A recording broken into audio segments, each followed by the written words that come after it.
வணக்கம். என் பெயர் யோசப் பிரான்சிஸ். நான் வடமாகாண இணையத்தின் தலைவராக செயல்படுகின்றேன். இன்றைய கால சூழலிலே நாங்கள் இந்த ஒலிபெருக்கிகள் மூலமாக நாங்கள் தெரியப்படுத்த விரும்புவது, இன்றைய காலத்திலே நாம் மீனவ சமூகம்ங்கிறது ஒரு விடுபட்ட சமூகமாக இருக்கின்றது.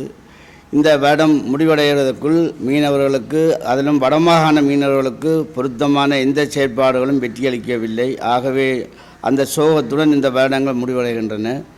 எதிர்வரும் வருடத்திலே புதிய அமைச்சராக வந்திருக்கிறவருக்கு சில விடயங்களை நாங்கள் எடுத்து இயம்ப வேண்டிய கட்டாயத்துக்கு தள்ளப்பட்டிருக்கின்றோம்.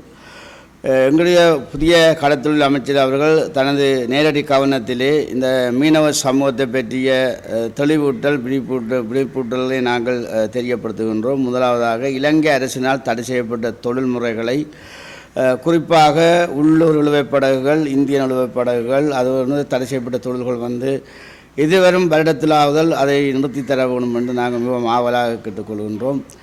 அத்துடன் புதிதாக வந்திருக்கின்ற அமைச்சருக்கு பல நெருக்கடிகள் இருந்தாலும் கூட எமது மீனவ மக்கள் மத்தியில் செயற்பாடுகள் குன்றி இருக்கின்றன. என்று சொன்னால், அடிக்கடி ஏற்படும் அனர்த்தங்களாலும் புயல்களாலும் அடிக்கடி தொடர்ந்து மீனவர்கள் பாதிக்கப்பட்டு கொண்டிருக்கின்றார்கள். ஆகவே அந்த வகையில் எதுவித முயற்சியும் எடுக்கப்படாமல் எங்களுக்கு ஒரு வேதனை அளிக்கின்றது.